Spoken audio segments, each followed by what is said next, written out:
Hello, everyone. My name is Victoria. I'm a co-founder of Badass Empire and Badass School. Thank you for supporting us and subscribing to Badass School. And we had this idea to have a series of interviews called Before and After on how people coping with COVID and what is happening to their lives, businesses, and work. And today I have a guest in my virtual studio. It's Marina Caiuby, digital entrepreneur that lives in Lisbon, Portugal. And I'm happy to have you here, Marina. How are you doing? Perfect, thank you. I'm happy to be here. I'm doing great. And actually, I'm kind of already getting used to this homework, home office, remote work, and this new world already. Everything is fun. It doesn't scare you. You are more productive. No, I wouldn't say that I'm more productive, but I would say that I'm adapting my day. I broke some thoughts that I previously had. So for example, before I thought that I would have to wake up at 6:30 and then do everything very early and then get to the office and so on. Now some days I even wake up at like 9, do my workout, start working later, work more, but I can adapt myself. And I know now that by being a good worker and being productive, you don't have to follow many rules anymore. So this was great. Yeah, I think you just have to follow your rules because, for example, it's very hard for me to wake up very early and start working right away. So I try my morning for myself, without gadgets. I do my morning routine and self-care, self-love practices. And then I have my breakfast. And after that, I'm like, okay, I'm ready to work. And, playing and workouts and breathing the air and reading and communicating with family and friends is such a big part of actually being productive. The more you playing, the more you having time for yourself, the more productive you are. Actually, that's what I discovered. And I don't think it's just about being productive. It's also about a way that you find of being creative. Because one thing that I do a lot of research on how people can improve their productivity because I'm working with well-being and bringing well-being to companies. And then at first, before everything started, I was planning on bringing things to the office. And then reading about how people can be more productive and they can improve. One of the things that I found out is that the coffee break that people have in the middle of the day is one of the parts that they are more creative. So some of the best ideas in companies, they start in that coffee break. And then when you come to your home office, you usually don't have that coffee break with your coworkers. So part of the creativity is lost in the process. So one thing that I try to talk to customers and to everyone is actually you need these moments. You need the moments with your friends, with your families, with your coworkers, some breaks in the middle of the day. So you can think about something different and actually keep this creativity working. So it's not just on ways to be more productive, but also to keep the innovation going inside the companies as well. Yes, I think that it's amazing to have this your time in the beginning of the day, or even if you like in the middle of the day. It's very important. Yeah, and then yesterday I was thinking about Italian siesta, and we have here in Portugal this kind of break in the middle of the day when the coffee shops and restaurants are closed. I think it's a very good idea when you can relax, you can reboot and have some time to rest after lunch. And I really I started to think about it more and not to take it for granted and not to be mad. Oh, everything is closed. Oh, why everything stopped working? And So I actually think it's a nice benefit that we can have some time after lunch to rest if we want to. Exactly. Exactly. And actually work better after that. Generally, one thing that as I told you that I found out is that like working from 9 to 6 or having like strict working hours or needing to work for like 8 hours a day or 9 hours a day doesn't really mean that you're more productive. As long as you can do everything that you need to do, if you manage to do everything in like 2 hours and then take 3 hours for lunch and then having a break and so on, this is great as well. Yeah, right. But the thing is, if you work all 9 hours almost without a break, it's so exhausting, and the productivity is gone like after 2-3 hours. You're distracted, your brain doesn't work well, you're kind of tired already. So yeah, Exactly. I agree with you. So tell us what is that you're doing, what is your project, what are you working on? So actually my project is called Mrs. Liz. It's an online platform in which I take and I bring wellness and well-being to companies. So I try to make it easier for companies to offer well-being for their employees. And the idea is actually to do this during working hours. So for example, as I said, like in the middle of the day to take a break or something, it's actually, let's do some meditation for 15 minutes in the middle of the afternoon. And then it's proven it doesn't need to be only meditation. It can be like food also, like fruits, or even chocolate, or even bringing like yoga classes, exercises, anything that the employees would want to have. Because this proves that while the companies are actually investing in their employees, they become more productive and they bring better results and they are happier with the companies. So at first, I was actually, before everything started, I was thinking about ways to take like a teacher and put a teacher inside the office, or take a masseuse and take him to the office. Now everything changed. So I'm also thinking about ways to bring this online. So some activities that companies can have, for example, a simple Friday lunch that the whole team gets together and sit and enjoy a meal and not talk about work. This is something that people should do. So there aren't just ways that people would have to pay for the service, but also some nice things that should be done in order to keep people motivated. And this is what I'm doing now. It's actually taking well-being to employees. Nice, nice, nice, nice. So how practically you are actually doing that? How do you bring that value that your company produces, or how do you connect companies with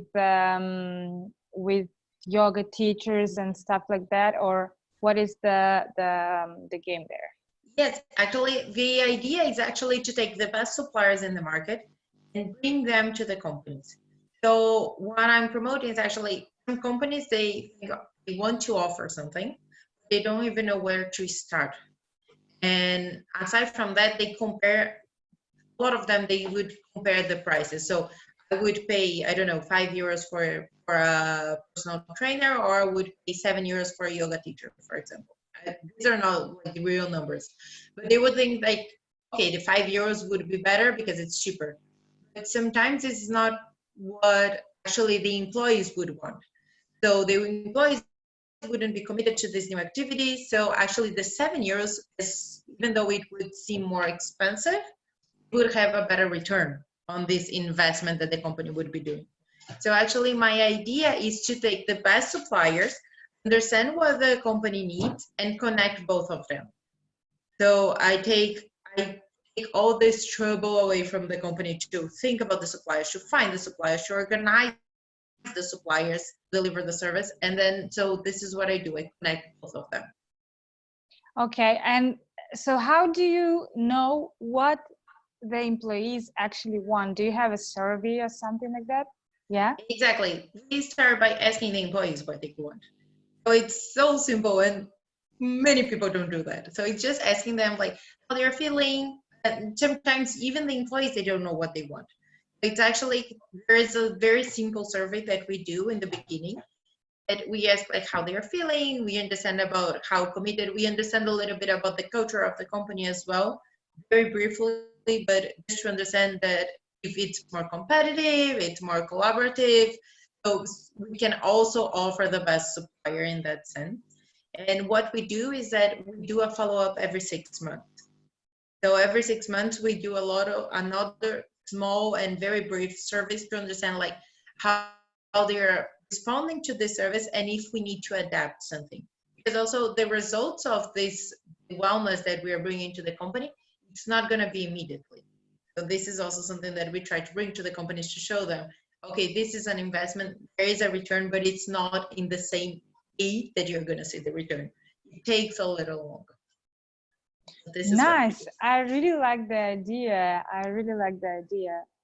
Thank you. And now let's see, how was your company how it worked before COVID, what is happening now, and how do you think it will shift after the quarantine is over and we start working again as usual? Because you worked in the working space and now you're working at home.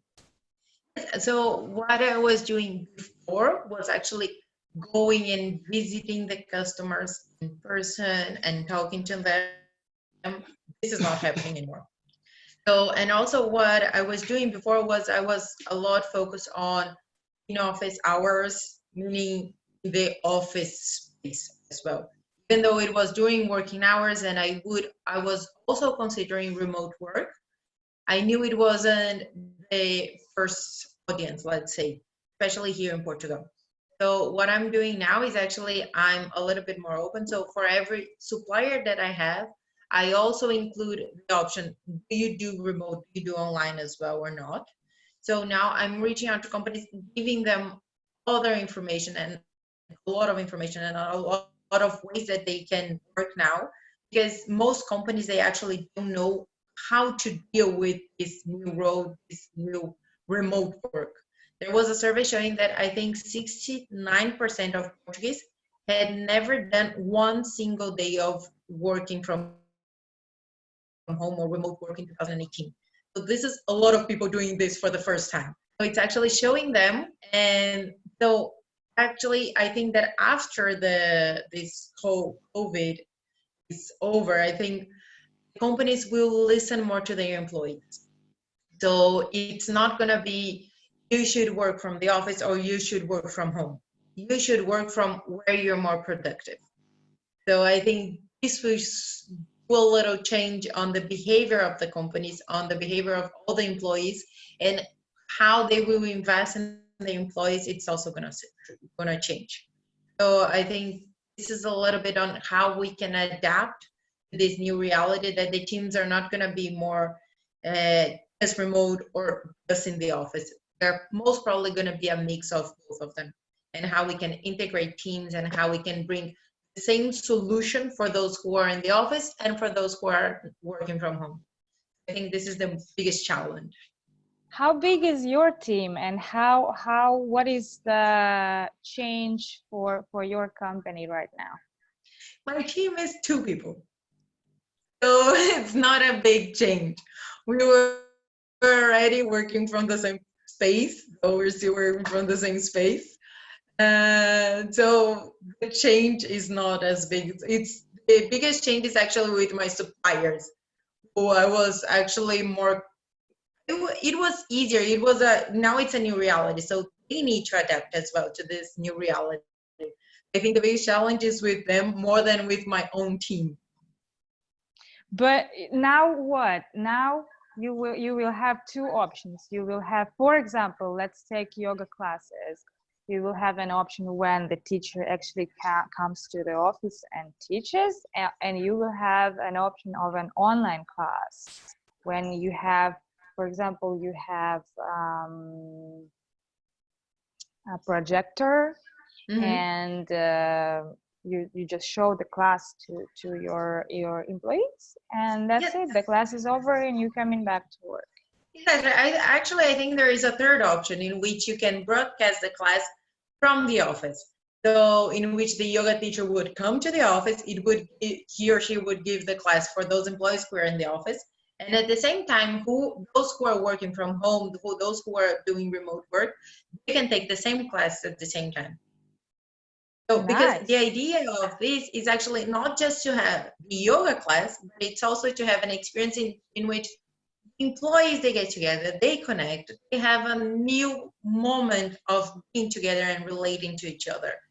So if you manage to do this with those who are in the office and those who are outside of the office, I think this would be the best solution. Nice, nice. I like it. So you actually doing more now. There are more options now for your customers. Exactly. Now there are many options because previously, actually, the suppliers, they were not as open for this new reality before as well, because they would prefer the in-person contact. They would prefer to go to the office, even though they knew it would be cheaper in a sense for them because they wouldn't have to move themselves between offices. They would have more time to do the classes. They would think that at first that this technology and this class over the video wouldn't be the best solution. But now they are finding out that actually people do enjoy this as well. So they are more open for this new road also. So it's more out, there are many new options now. Nice. So what do you think, what happened with COVID-19 when COVID-19 appeared? What happened to your reality as an entrepreneur, and is it challenging? What struggles are you going through, or vice versa? It's better and actually you're more productive and now you have even more options. Actually, I think I wouldn't say that I'm more productive or less, but I think that I'm allowed now, in a sense, to have those days that I'm not very productive and those days that I'm more productive.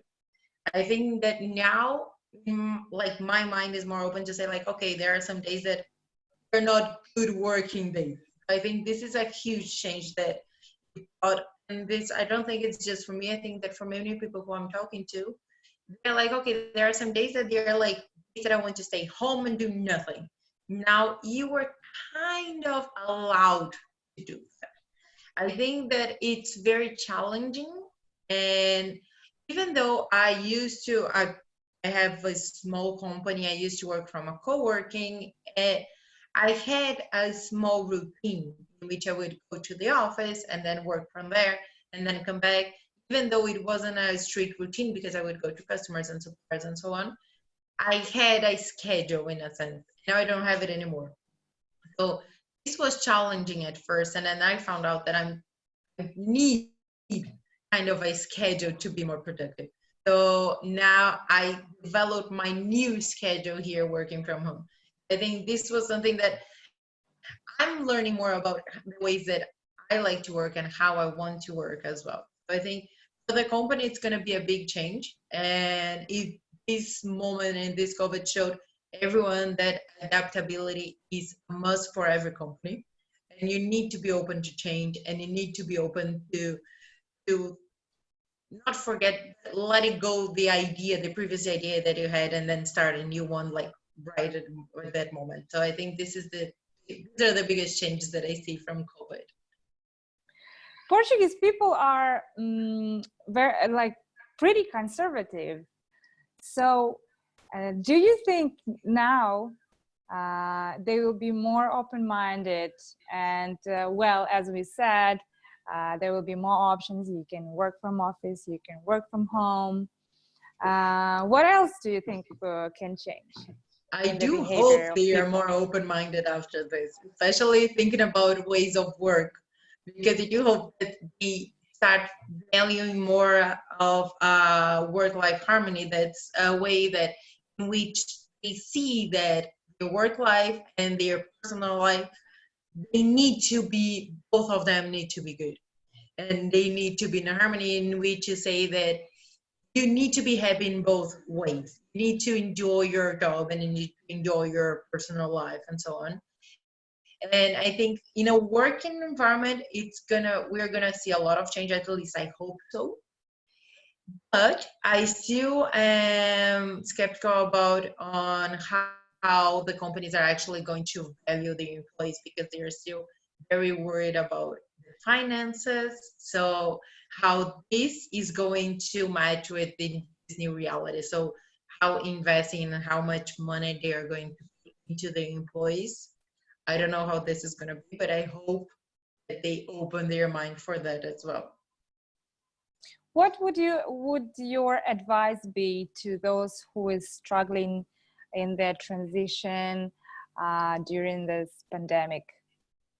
To work from home, or which transition mainly would you say? Yeah, for example, for remote workers and companies like your startup founders. For new companies, I would say, as I said, like adapt, and then at the same time, don't pressure yourself as much, because I think at the same time people think, oh, it's just because it's a startup, it's a new company, it's a very small company, it will adapt easily. Not necessarily. Some people, they are very strict with their ideas. So adapt, but don't pressure yourself as much to do this in one day, because there are some people who are able to do this in one day and some others aren't. So don't worry if you're not the type who does this in more than one day. And then for remote works, I would say, if you like routines, try to keep a routine, but enjoy the flexibility that you can have as well working from home. So if you once had in your mind that you wanted to do some, I don't know, like boxing classes at 3 o'clock in the afternoon, just do this. You try and see if this is something that you really want, or if it's something that you wanted because you couldn't do before. Because there are many things that you can do now that you thought that you wanted to do. So just try what you want to do. Like try new things, and see what you actually like, because now you have a new opportunity. No one's actually looking at you, so just enjoy this moment. Yeah. Thank you, Marina, so much. It was a pleasure talking to you. Stay safe, stay productive, and happy as you are. Thank you. You too, enjoy. And if you need any more advice on remote work, helping each other, enjoy engaging your team or whatever, just reach out to me. I'm super open to talk to people. Yeah, let's stay connected. And you guys stay safe, healthy, and happy. And thank you for being here with us and supporting us on Patreon here. And I'll see you soon. Thank you so much, and stay badass. Thank you.